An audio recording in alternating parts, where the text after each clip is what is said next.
Hey there, welcome to another episode of Digital Marketing Therapy. I'm your host, Sammy Bedell-Mulhern, and today we're talking about your donation page. Your website should absolutely have a donation page on it, but there's some kind of things to think about with where you put it, what questions you ask, how easy is it for people to navigate, how do you take payment information, all of that good stuff. Well, as we've been working with several nonprofits, we've found a software that we really like, which is called GiveWP. Now, again, this is specific to WordPress websites, but we really like its functionality and the way it operates. And full disclosure, we are affiliates of GiveWP. But I brought Michelle on, who is a team member there and works one-on-one with clients, and just wanted her to talk about some things she's seen people do really well on their donation pages, some common mistakes people made, and some different kinds of functionality you want to look into when you're deciding which donation software to choose. So I think you'll really like this conversation. There's a lot of good nuggets in there. But really, ultimately, if you don't have a strong donation page on your website, then people can't give you their money. And we want to make it easy for people to give you their money. Okay, so Michelle is a fierce advocate for women in technology, a mentor and coach dedicated to helping other women succeed in their fields. Michelle completed her MBA in marketing, e-commerce, and information systems from the University of Rochester's Simon School of Business. She has over 20 years of experience in higher education, 10 years owning a web design and marketing company, and currently serves as the head of customer success for Impress.org, which are the developers for GiveWP and WP Business Reviews. Michelle is a veteran of public speaking. She's been an instructor for a wide variety of topics, including using quantitative data analysis software, meditative drawing, intro to WordPress, and marketing for massage therapy. Michelle speaks at conferences all over North America, and you can find many of them recorded on WordPress.tv, including little things that make a big difference and hidden features of WordPress revealed, as well as panel discussions on ethics, marketing, page builders, and women in technology. Michelle is the founder of WordCamp Rochester, a WordPress conference around the open source project, and she has recently been named the WordPress 5.6 release squad, an all-female team making historic strides in both WordPress and the technology communities. In addition, she coordinates the Rochester WordPress meetup, open to any and all and free to attend.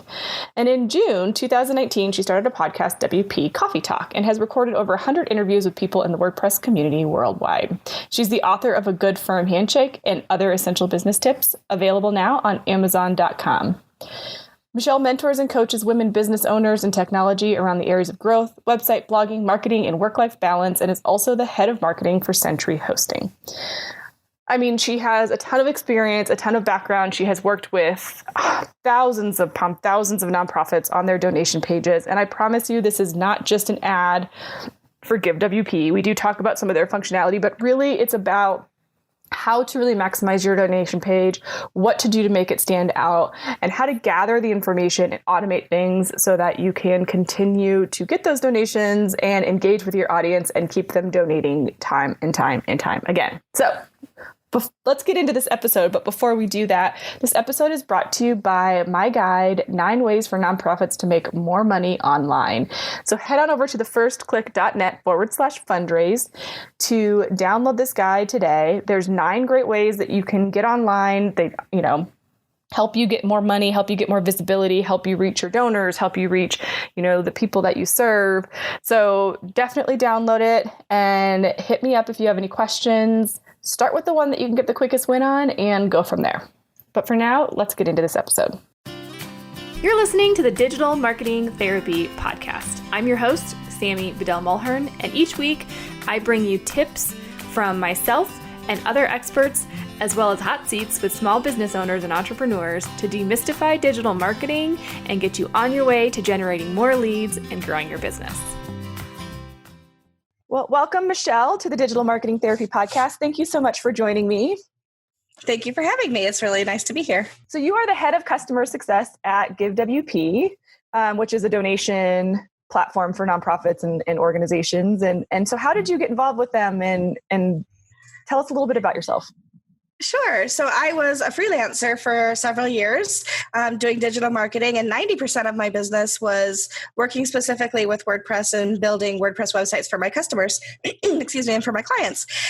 And one of those, and as part of my business, I would give away a free website every year to a local nonprofit organization. Now, I just say local, meaning that the people were local. It didn't necessarily mean it was a local nonprofit, but somebody that I could work with locally. And so I had been looking for a solution for online fundraising, and I was building a website for a group that was raising money for children's lunches in South Sudan who were in refugee camps. Wow. So that the kids would be able to eat at school, which would then make them want to go to school because there would be food there instead of skipping school to steal food because they were so hungry. And so I was working with that organization, Udo Cope, and I found Give. I had heard about them at a WordPress conference the year before and thought, well, I'll give this a try. And I really liked it. Well, fast forward to the next year, I was at a WordCamp speaking in Ottawa, Canada, and the people from GiveWP were there. And I said, oh, let me show you what I've done with your software. And I showed them that. We had a long conversation, and they interviewed me for their blog to highlight the story of the Udo Cope website and the people that I had built the site for. And I said to them, if you ever are hiring, yours is one of the few organizations I would consider closing my doors to work for. And the rest, as they say, is kind of history. By January, so this was in August, by January, I was hired as the head of customer success, and I have never looked back. Instead of working with one or two nonprofits a year, helping them locally, I now am able to help over 90,000 nonprofit organizations who are using our software make their world a better place through the nonprofit work that they do. That's so amazing. It's pretty exciting. Yeah, it feels really good. Well, and just thinking about the world that we're in right now, a software like yours is just even more important and impactful. It really is necessary in order for people to be able to engage and for people to know where they want to put their money. They have to feel really secure about how they're donating. And a simple PayPal button absolutely can do the trick, but it isn't an engaging process. It doesn't make you feel like you've actually become part of the success of that company or that nonprofit organization by answering questions about yourself, by engaging through their forms instead of just clicking a button and being taken off site. When you use a software, whether it's ours or somebody else's, where you're filling out forms on a nonprofit website, you're making a donation, you feel like you're investing yourself in their success in an even greater way. And so having the ability for us to help organizations do that, it's kind of the icing on the cake as far as a job goes. Right. No, that's awesome. So let's kind of dive in a little bit deeper to the anatomy of a donation page, right? Because I feel like, if you built websites before, if that was kind of your main job, then you probably are like me. You feel like that's kind of the important place for people to really dive deep, to get connected to you, to kind of build that relationship. And when you go to a donation page and it just kind of looks like, just like you said, like a PayPal button, or maybe it's an iframe to another software. It doesn't match. It kind of looks, you're like, oh, that's not the fun experience. Exactly. So what kind of amazing things have you seen, or what have you done with donation pages to kind of make them stand out a little bit more? So some of the things that when we work with our customers, and when I'm seeing our customers do freaking amazing things with what they do with their donation pages, is the ability to tell a story. So a button can't tell a story, but the way that you engage in a donation page can absolutely, I always say, pull on the heartstrings a little bit of the people who are thinking about giving you some money. So if you use really good imagery, and I don't mean stock images, use imagery that really, is, if you're a dog shelter, take pictures of the animals in your care. If you work with children, of course, get parent permission first, but take pictures of parents and children and show the work that you do. Show your volunteers in action. Find images, take images, create images that really help tell your story and motivate people to want to be involved and give. Second to that, because images, of course, are the first thing that catch our eye, but you also want to make sure that the content that you're putting on that page, that you're giving good instructions on how to process that donation, and also why somebody would want to give to your organization. So tell a story. It has to be brief because people lose interest quickly on the internet. We know that. But in a few sentences, really tell somebody why donating to your organization is something that will enrich their life by helping enrich the lives of their constituents, whoever their stakeholders are. Yeah. So could that be something like, your $5 donation will provide, 5 meals for, kids in school, or, just quick little bullet points like that are easy for people to digest. Absolutely. Absolutely. And some people use graphic images to do those kinds of things. If you do that, make sure that if you're embedding text in an image, for example, make sure that you're also putting that text someplace for screen readers to read, because you want to make sure that your donation forms are also accessible to people who have low or poor vision or other processing issues. Yes, I love that you bring that up. We have talked a lot about ADA compliance on websites with clients, and they're like, wait, isn't that just for wheelchair accessibility? I'm like, no, it's not. and it applies to your whole website, including your donation. Okay, so if you have your basic information there, your form is also kind of a great way to glean information from your donors, also find out, if somebody referred them, but how little is too little to put and how much is too much to put on your donation forms? So finding that sweet spot can actually be a bit of a challenge sometimes, right? So at the very least, you want to get their name, their email address. If that's all you get, you at least can still contact back, right? So you can still reach out and say thank you. And that's the bare minimum of information that you want to collect from people. In addition to that, you may want to think about collecting a physical address. So maybe it's the billing address of their credit card, and you can easily include that. Maybe you want to include other information, like you want to ask them for a phone number. Or maybe you want to find out how they heard about you. Whatever you're adding to that, make sure that it serves a very, very good purpose. Because the longer it takes somebody to fill out your donation form, the less likely they are to actually hit submit at the bottom. You want to make sure that you're engaging with people in a way that makes them want to continue all the way to that submit button at the bottom of your donation form. So ask for the information that you need, absolutely. But make sure that it's information that you need and that you're not just thinking, maybe we'll use this information someday, so let's ask as much as possible. You're probably going to lose some donors if you're doing that. If you think about all the forms that you have to fill out sometimes, even just to make a purchase in an online store, and then you're like, oh, I'll just get it someplace else. I don't want to tell them my life story. Right.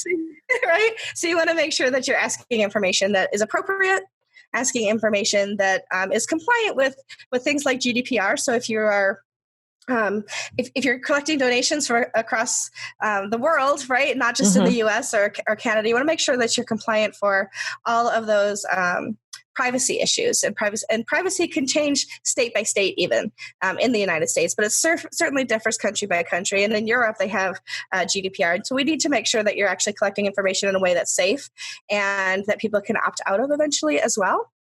Yep. But some of the other things that you can add to your donation form that help you a lot are just checkboxes. Checkboxes are things like, would you like to join our newsletter? And then maybe your newsletter, you're using Constant Contact or using MailChimp or using Aweber or MailPoet or whatever you're using to collect that information. Make sure that information goes seamlessly into that third-party software that you're using to send out emails, so you don't have to have somebody collecting those and typing them in at the other end, and then maybe there's this typo or anything, Yes. Automate as much as possible, for sure. But then you really are able to engage back with those donors later. So let's say you're running, you have, a lot of people have a donation page on their website and it's for a general fund, but maybe you have another goal that's a time-sensitive goal. So I think about churches, for example. A lot of churches will have a building fund, or a youth center might need new computers. And so there's a specific amount of money that they need to reach by a specific time period. And that's separate from their general fund, for example. So if you want to engage that way, you can create a second form on your site that specifically says we're looking to raise $5,000 for new computers for the tutoring center, for example. And when you hit that $5,000, you've already sent, a thank you note or a receipt, a donation receipt to your donors. But when you hit that $5,000 mark, why not send another email out to everybody that says, because of you, we're able to move forward with this project and look how successful we can be and how we can impact the lives of those students at our tutoring center, as an example. That's so good. Being able to collect that kind of information lets you move forward in further engagement. And then also, share it out on social media, shout it out, because every donation is definitely a victory. But when you hit those milestones, you really want to share it with your community and let them know how successful you are because of the generosity of the people who engage and support you. And I love a lot of what you're saying with regards to streamlining. So you're automating the thank you letters through your email software, which sounds more complicated than it really is, I promise. And you're also automating the, kind of the goal setting as far as what you've hit so that you can share those wins as opposed to it kind of being, you can be more timely. And I feel like now that people are online more, like that timeliness is super important to get things out as quickly as possible. And with staff working maybe remotely, to streamline everything through one donation page. Yeah, that's cool, right? Helpful. Cool. Yeah. So you mentioned that you might have one donation page that's like for your general fund. So if you're now running an online fundraiser, or maybe you have like you mentioned a $5,000 that you need to raise for computers or whatever, would you recommend, or have you seen other organizations then have their general fund donation page and then they have separate, like shorter time framed donation pages that are more specific so they can ask questions specific to what that audience is there Absolutely. For? So any good donation software that you're using will let you set up more than one form, and think of a form as a campaign. So your general donation form is your general campaign. You're raising $5,000 for computers, that's a specific campaign. If you are an organization there's an organization that uses our software in California, and they specifically, they're a pet rehabilitation veterinarian type office, and they take in strays and they help people who can't afford to help their pets. And so they'll put up a page for each animal and what each animal needs to raise to get the care that they need to be able to survive and return to a happy furry life. And so they might have 20 forms or campaigns going on their website at one time because, the owner of Fluffy the cat has shared that particular form with their friends, who then can donate to that fund. It's not going in the owner's pocket. It's specifically going earmarked for that pet's care at that particular facility. So you can have as many campaigns as you want that are earmarked in whatever ways they want. And at the back end of that, so when you log into your dashboard for your fundraising, you, the administrator, the site administrator, or the organization's financial administrator can absolutely see who donated to what campaign and how that should be taken care of as far as the bookkeeping goes as well. So not only do things have to be really good on the front end, but they have to match up on the back end too, so that your organization can work as efficiently as possible. I love that. So that could even be like scholarships for kids. Yes. Or even just individual, maybe especially right now, you're reaching out to your board members to reach out to their friends for individual donations. How easy is it to do it that way? Then they're not collecting all the checks and then having to bring them there. So it just makes it a more streamlined process all around. Absolutely. And let's face it, right now in the COVID world we're living in, you don't want to touch things other people are touching. So don't mail me a check. Go online, give me your digital money, and nobody has to actually change terms at all. No masks included. Right? Absolutely. Okay, so what would you say then to organizations that are like, well, we want the checks or the cash because then we don't have to pay a credit card fee, and if they do it online, then we have to pay more fees? Right. So any really good donation software will include the option to let your donors cover those costs for you. We call it fee recovery. So whether you're using PayPal or Stripe or Authorize.net or any host of different payment processors, they're all charging, let's say, around 3%. It could be higher, it could be lower, but between 2.2 and 3% plus per transaction amount. Mm-hmm. If you allow your donors to cover that amount for you, about 60 to 70% of people will do that. So if I want to give $100 to, the local youth fund, I want them to get $100. I don't want them to get $97. And so I will say, well, for me, an extra $3 is not a big deal. But for an organization, $3 at a time really does add up in those fees. So if you can allow your donors to cover that cost for you, they're going to be happy because they now realize you're getting their full donation. And you'll be happy because you're not paying those fees. Well, and then do you also find that when you have a streamlined and clean and impactful donation page that your donations actually increase because it's easier for people to make a donation? Maybe I don't want to mail in a check because it's too much work, but I can't do it. And now I can't get to you. So you're kind of getting it on both sides. Absolutely. And so the best donation page if there are, those people who still are kind of what we'll call old school, maybe, and want to actually mail a check to you, give them a way to do that. Put your address on there. You can even have a section of your website or your donation form that says it's more like a pledge, right? So it's an offline donation, but you as an organization know that somebody's sending that money to you. And if it doesn't arrive, you can always give them a phone call and say, hey, Susie, we haven't received that donation you promised us yet. Just want to make sure if there was any questions or problems, or we can facilitate that for you. So you have an idea of who's pledging money to you, what should be coming in, and a way to reach back out to those donors. So if you give them options, then you're more likely to get that money in. But we really do find that a lot of people just want to put that credit card information in or use their Apple Pay, Google Pay, make it as easy as possible for that transaction to happen. Yeah. And then the other great thing about using software is the automation of recurring payments. Yes, recurring donations is a godsend to different organizations, in a non-religious way, of course, but it's just to use language. But it's an amazing thing. So if I, as a donor, want to give you something, I could maybe afford $100 today.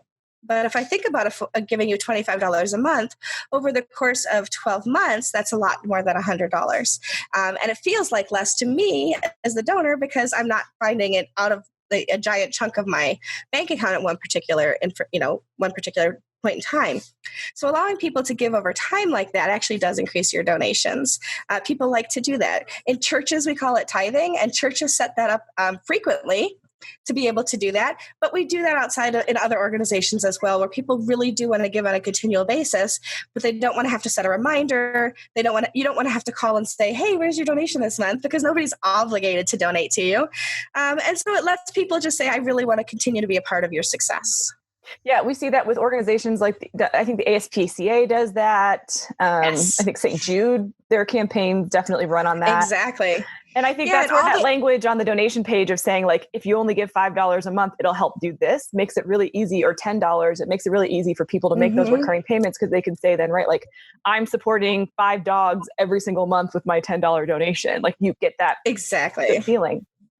Absolutely. And you think about even places that are sponsoring children. So if everybody only gave once, how is that child supposed to eat next month too, right? So with a continuing donation, recurring donation like that, subscriptions, however you want to term it, you're feeding that child on a monthly basis. Right.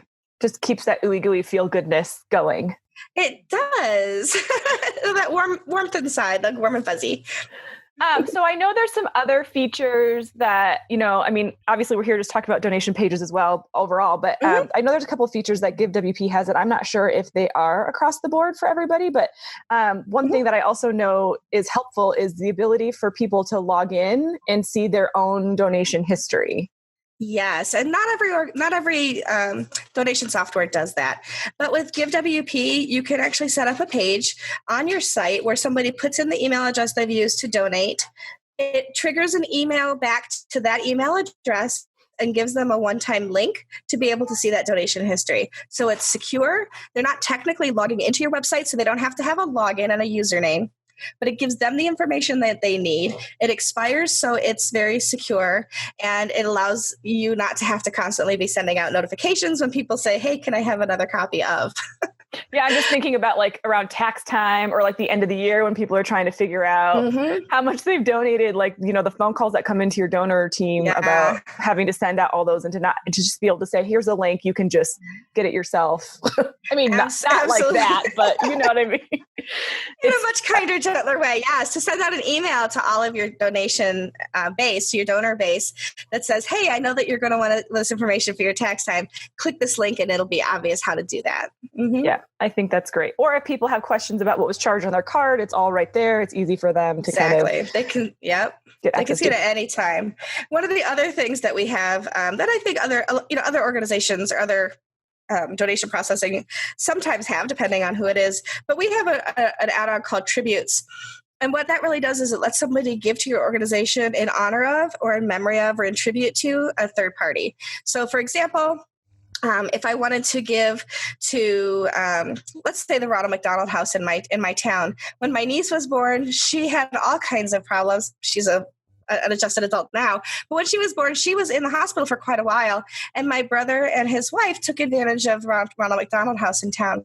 So if I wanted to give to the Ronald McDonald House, I could do it in honor of Lily because she, they helped my family be able to cope through a difficult time.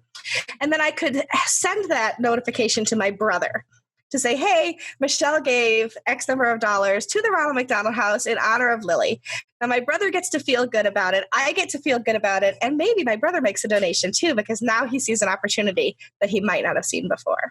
Yeah, that's great. I remember for Christmas a few years ago, my grandparents gifted all the grandkids, I think, a cow through Heifer International. That's awesome. I love that. That's what we got in the mail, was a card saying like, thank you for, a gift was made in your name. But like, this is, again, just a much easier digital way to have it happen automatically. The real question, Sammy, is what did you name your cow? Well, I don't think we got to name them. It was just like I think I got a cow. Wouldn't that be fun? One of my brothers got a goat. It was, we had like a whole farm of animals. Yeah, that's awesome. That's actually a really great way of describing exactly that kind of opportunity. Yeah. Okay. So we've talked about a lot of positives and good things that you can do. Are there any things that, you've or mistakes you've seen people make that, or tips to avoid that people might not be thinking about? So one of my biggest points of contention with people building their nonprofits websites is they bury the opportunity to receive donations. So if I visit your website and I can't find where to donate, you are missing out on money that's on the table. So make it very clear, put a clear call to action of how people can support your mission. Obviously, not every organization, that's their primary mission. Your primary mission is not to make money. Your primary mission is to help whoever your stakeholders are. But you can't do that unless you have the financial support to do that. So you actually do have two calls to action. One, helping people. So let's say that it is the Ronald McDonald House. Their website is going to tell you how to get services with the Ronald McDonald House, how you can use their services.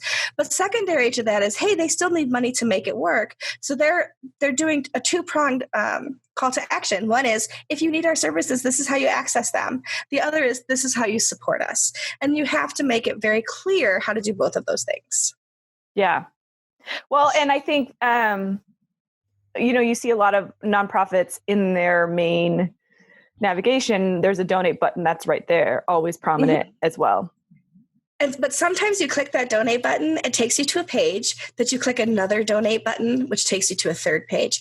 Don't make it difficult for people to give you money. Make it very, very easy, because they're more likely to do it if they don't have to click a bunch of times to make sure that their donation goes through. Okay, so I'm just going to throw this out there. And I think a lot of times when that happens, it's because you're using a third-party tool that doesn't embed on your website. And usually people do that because it's cheaper. So when you're paying for a software to do your donation stuff, like, yes, there's inherently a cost, a monthly fee or whatever to run that.